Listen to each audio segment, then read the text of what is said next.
Vitu zini za 2020. Hizo tutaki.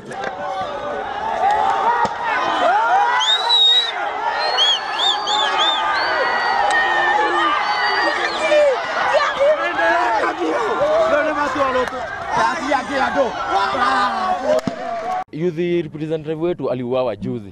Unaona? Kutoka tumzike, hiyo ni mwezi. Sasa tena Guka naye amefua. Karibu zaidi ameuawa akatupwa nyuma ya station.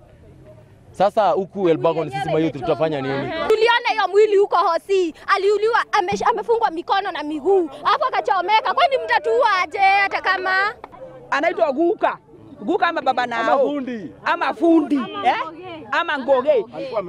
Alikuwa amepotea Sunday. Alipotea Sunday na wazazi wake wakaenda wakaripoti hiyo Sunday yenyewe.